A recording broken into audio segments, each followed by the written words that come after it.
Olá! Bem-vindos ao canal. Que bom! Você aí mesmo, não passa não, fica aí, tem uma história ótima aqui no canal.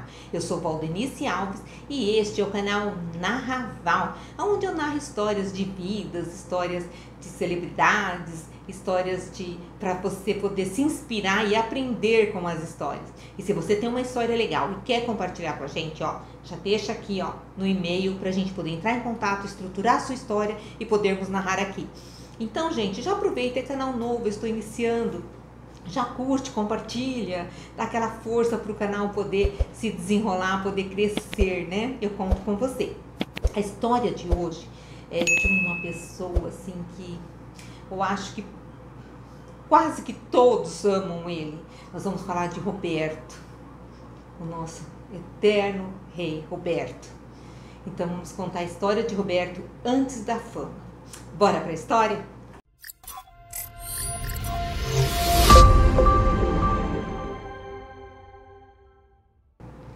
Cachoeiro de Itapemirim, Espírito Santo. Uma família que já tem três filhos, né? Ele vem a ser o quarto filho. Uma família já com 3 filhos, de o pai chamado Roberto Braga e a mãe chamada Laura. Roberto Braga, o pai, é relojoeiro e a mãe, Laura, é costureira. E em 19 de abril de 1941, nasce o quarto filho do casal, que homenageou o nome do pai, né, Roberto, e colocou Carlos também, e fica Roberto Carlos Braga. E assim inicia a vida de uma lenda, né, do rei. Então nós vamos falar um pouco dessa infância do rei. Eles viviam num lugar simples, família humilde, o pai ali relojoeiro, a mãe costureira, ali a família com 4 irmãos. E na infância, nesse período, nós estamos falando lá de 1941, as crianças vão para a rua, vão brincar na rua, tem essa liberdade que infelizmente hoje em dia não se tem mais.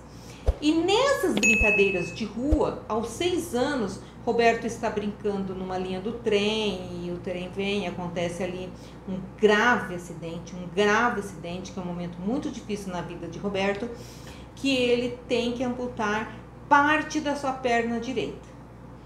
É um assunto que ele não gosta muito de comentar e nós também não vamos ficar falando sobre esse assunto, porque isso nunca impediu que ele se desenvolvesse, crescesse e fosse a pessoa brilhante e que se tornou. Então, vamos seguir depois desse acidente. Aos 12 anos, os pais de Roberto se mudam para Niterói, uma cidade, né, um pouco mais envolvida, com maiores sonhos e tal. E Roberto sempre gostou de cantar, cantava ali entre amigos, cantava na igreja. Roberto sempre gostou de cantar. Então, aos 12 anos, eles mudam para Niterói e em seguida eles mudam para um bairro no subúrbio do Rio de Janeiro.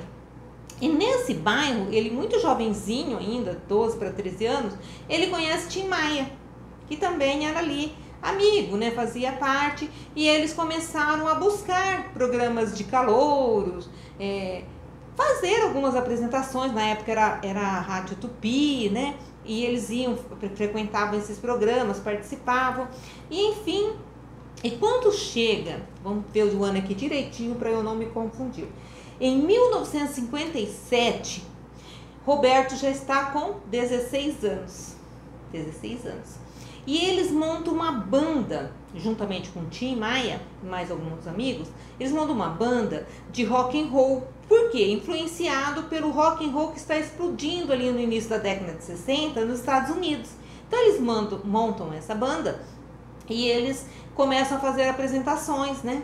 E eles ficam muito bem reconhecidos, eles se dão muito bem, assim, se desenvolvem profissionalmente muito bem. E eles se apresentam na Rádio Tupi, no programa do Carlos Imperial. Conta aí pra mim, quem é que lembra desse programa Carlos Imperial? Gente, eu me lembro, olha que doideira, né? Já sou das antigas. Programa Carlos Imperial. E eles começam a se destacar. Mas Roberto não dá continuidade a isso. E por que ele não dá continuidade a isso? Porque o sonho dele é carreira solo. Ele nunca sonhou em ser um cantor numa banda, num grupo. Ele queria ser carreira solo. Então ele fica ali tentando. Ele faz algumas apresentações solo lá no programa do Carlos Imperial. E o Carlos Imperial, ele se identifica muito ali com o Roberto, né? Ele tem ali uma afinidade com o Roberto. E aí ele fala, não, Roberto, vamos andar em gravadoras, vamos tentar. E eles começam a bater nas portas ali da gravadora, e eles vão à gravadora Copacabana. E quando eles chegam na gravadora, a gravadora conhece muito o Carlos Imperial, né? Fala, não, Carlos, beleza, vamos fazer um teste. E eles fazem um teste com o Roberto. Roberto vai ali, apresenta uma música, eles falam, ai garoto, não, desiste da carreira, vai fazer outra coisa, não, cantar não é pra você não. E eles saem dali bem aborrecidos. Mas o Carlos Imperial fala assim, não, Roberto, eu acho que você canta bem, continua fazendo suas apresentações solo, né, continua, tal, vamos tentando, vamos lutando aí pra conseguir, né, sei lá, alguma outra coisa. E passado alguns anos, o Carlos Imperial não tinha desistido de Roberto, ele gostava e acreditava, né, no potencial de Roberto. E ele consegue na Polydor, uma gravadora, convence eles a gravarem, né, ali, a dar uma oportunidade e tal. E tem, na época, gente, era um CD, compact disc, era um discozinho de vinil, que tinha duas músicas, uma de um lado, outra de outro lado. Deixa aí nos comentários para mim se você lembra disso, se você teve coleção de compact disc. Eu tive, e de disco também. E aí ele grava uma participação, ele grava uma música lá conjuntamente com uma outra pessoa na Polydor, e realmente as vendas foram um fiasco, não deu nada certo. Enfim, ele continuou ali cantando na noite, cantando em alguns lugares, até que o Carlos Imperial, olha que amigo, gente, ele não desistia de Roberto, ele sempre achava que Roberto ia se dar muito bem e tal. E aí, Roberto é apresentado a um pessoal que tinha um hotel chamado Hotel Plaza, no Rio de Janeiro. E dentro desse hotel tinha uma boate. E aí ele começou a fazer apresentações nessa boate. Cantar música de João Gilberto. E é um sucesso. Ali todas as noites que Roberto tá ali cantando, as pessoas enchem a casa, né, tal. E aí Carlos Imperial diz, agora é momento da gente ir para bater em outras portas, porque o pessoal tá gostando do seu trabalho, né? E aí eles conseguem chegar à gravadora Columbia. E nisso que eles chegam na Columbia, eles lançam o primeiro compact disc de Roberto, o tão sonhado, né, compact disc de Roberto. Vamos ver as músicas que ele gravou nesse primeiro compacto. Amor Nenhum e Brotinho. E tem-se um pouco sucesso e tal, mas aí em 1963 é uma grande virada. Por que essa grande virada? Ele conhece Erasmo, Carlos, e aí eles se tornam assim, sempre foi, né, o grande parceiro musical de Roberto na sua trajetória. E eles começam, Roberto já compunha e Erasmo também, e aí se juntaram, então, e eles lançam o compact disc lá, já um disco de vinil, chamado Splish Splash. Splish Splash, beijo que eu dei. Gente, isso foi um sucesso, isso explodiu, assim, foi um grande sucesso. No disco Splish Splash tinha as músicas Parei na Contramão, quem não lembra, né, na nossa idade aí, quem não lembra de Parei na Contramão, Calhambeque e É Proibido Fumar.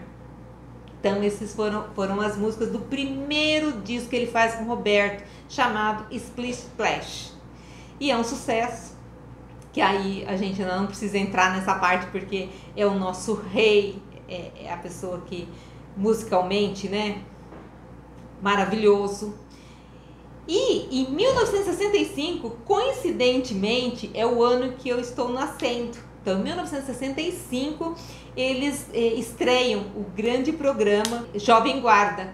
E a Jovem Guarda era Roberto, Erasmo, e eles também conheceram a namoradinha do Brasil, que era Wanderleia, que é Wanderleia, linda, maravilhosa, né? E esse programa, sucesso total, e aí a carreira quebrou todas as barreiras possíveis, né? De tão grandioso que essas pessoas se tornaram. Em 1922, Roberto ele teve várias perdas, né, ali na família, mas em 22 ele perde esse seu grande apoiador e parceiro musical, né, Erasmo, que perde Erasmo em 22. Então hoje, em 2025, Roberto está com 84 anos e ainda se apresenta e ainda faz shows maravilhosos. Inclusive eu tive a oportunidade de recentemente assisti-lo no Espaço América em São Paulo, ele faz shows. E essa lenda musical que nós temos. Então essa foi a história. Que acreditar sempre nos sonhos, né, gente? Essa é a grande sacada, nunca desistir dos seus sonhos. Então essa foi a história de hoje e eu te espero numa próxima história que logo tá aí no canal. Beleza? Olá! E aí? Curtiu a história? Está gostando do canal? Eu vou deixar aqui, ó, mais 2 opções de histórias para você. E vamos juntos, né? Trilhando esse canal, divulgando o canal, fazendo o canal crescer. Então não se esqueça de se inscrever, compartilhar, ativar sininho e vamos juntos nessa jornada.